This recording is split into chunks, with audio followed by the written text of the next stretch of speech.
ایک تو ہم ظاہر ہے کہ آپ farmer project director C pack کے بھی رہے. جب سی پیک کے حوالے سے سی پیک آ رہا تھا تو یہ تھا کہ پاکستان میں انڈسٹریز کا جال بک جائے گا, وہ ہم نے ہوتے ہوئے نہیں دیکھا. پھر دوسری چیز یہ کہ پاکستان اس وقت 1/3 پاکستان جو ہے وہ سیلاب کے نیچے آیا, اور پاکستان میں بہت زیادہ کہا یہ جا رہا تھا کہ اب P S D P funds وغیرہ جو ہیں وہ لگیں گے, ریہیبلیٹیشن ہوگی, کنسٹرکشن ہوگی, یہ ساری چیزیں ہوں گی. لیکن اس وقت زرق نے جیسے کہا کہ P S D P fund تو اس وقت محال ہے, ہم تو اپنے اور وہ کم کر کے اور ہم نیشنل کٹی جو ہے وہ اور کاموں میں لگا رہے ہیں, اپنے قرض وغیرہ اتارنے میں, اور جو ڈے ٹو ڈے ایکٹیویٹیز ہے اس کے اوپر خرچ کیے جا رہے ہیں. اس طرح تو نہیں چلے گا کبھی بھی, اس طرح تو ہم 1 انچ بھی آگے نہیں بڑھ سکتے. نواز صاحب تھینک یو, اور آپ کے شو میں آنے کا سب سے بڑا بینیفیشری میں ہوتا ہوں, کیونکہ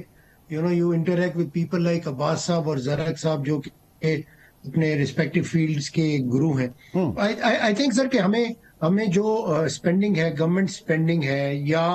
گورنمنٹ کا اگر اسٹیٹ اون انٹرپرائزز کے پوائنٹ آف ویو سے دیکھا جائے, تو آئی تھنک ہمیں اب پریگمیٹک پلاننگ کرنی پڑے گی. یہ نہیں ہو سکتا کہ آپ شارٹ ٹرم سولوشن ڈھونڈیں فار لانگ ٹرم پرابلمز. آپ کی پرابلمز اب بڑھ چکی ہیں, وہ problems are actually putting a lot of pressure on the government, اور وہ ان کی جو کیپیسٹی ہے, اور یہ صرف ایک پرٹیکولر گورنمنٹ کی بات نہیں کر رہا, اوور آل جو کیپیسٹی ہے. اور یہ چیلنج انویسٹمنٹ کے پوائنٹ آف ویو سے بھی آیا جب ہم نے چائنا پاکستان اکنامک کوریڈور کو کیا, اور انیشلی ہماری جو بیوروکریسی ہوتی ہے, یا ہمارے وہ لوگ جو انویسٹمنٹ سے ریلیٹڈ یا بزنس سے یا انڈسٹری سے ریلیٹڈ ہوتے ہیں, ان کے 2 پرابلمز ہوتے ہیں. نہ صرف کیپیسٹی جو کہ جنرلی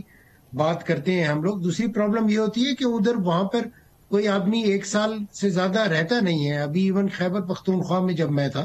تو میرے 3 سال کے ٹینیور میں وہاں پر 4 سیکٹری انڈسٹریز آئے, اور یہ جو چیلنج ہے یہ نظر تو بہت منیمل آتا ہے, لیکن اس کا امپیکٹ بہت ہوتا ہے, کیونکہ جو ریزیلینس ہوتی ہے for under taking some thing like business, کیونکہ اس کی پالیسیز, اس کی جو ڈیلیکیسیز ہوتی ہیں ان کو سمجھنا سملرلی آ چکے. آپ نے ڈسکشن اسٹیل سیکٹر پہ کہی ہے, اور ہم ہمیشہ کہتے ہیں پاکستان کے اندر کہ ہم انڈسٹریلائزیشن کو پروموٹ کرنا چاہتے ہیں, ہم مینوفیکچرنگ سیکٹر کو پروموٹ کرنا چاہتے ہیں. تو وہ جو انڈسٹریز ہیں جو کہ یا ٹرشری انڈسٹری ہے, ان تینوں سیکٹر کے اندر, یا اگر آپ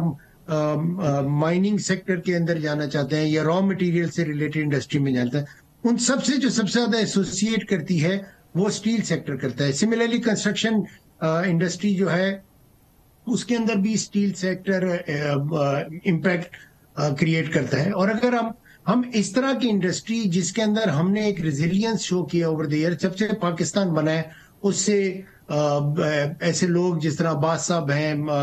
ایف اسٹیل ہے, یا اور اس طرح کی جو انڈسٹریز ہیں جو کہ سپورٹ کر رہی ہیں, اور جس طرح کنسٹرکشن کی ہمیں ضرورت ہے. اور میں آپ کو بتا دوں کہ اگر انفلیشن آتی بھی ہے, اور اوور آل جتنی بھی اسٹڈیز ہو رہی ہیں وہ یہ کہہ رہی ہیں کہ 2023 ول بی ہارشر دین 2022, اور اس کے بعد شاید اسٹیبلٹی ہے. اس کے اندر آپ کو اپنے کنسٹرکشن سیکٹر, کیونکہ ہم لوگ ایک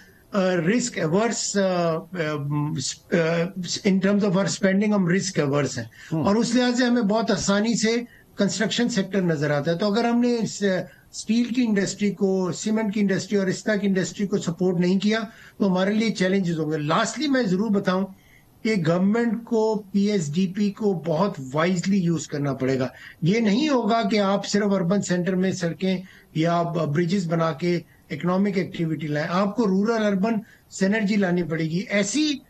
سڑکیں, ایسے بریجز, ایسی کنیکٹیویٹی کو پروموٹ کرنا پڑے گا جو آپ کے رورل اکانومی کو بھی جنریٹ کریں اور آپ کی ریجنل انٹیگریشن کو دیں. میں آپ کو بتاتا چلوں کہ یہ ایک اور موقع ہم ضائع کر دیں گے اگر ہم نے سی پیک, بی آر آئی یا اس طرح کی جو ریجنل کنیکٹیویٹی ہے. ابھی آپ نے دیکھا تھا کہ ہمارے پاس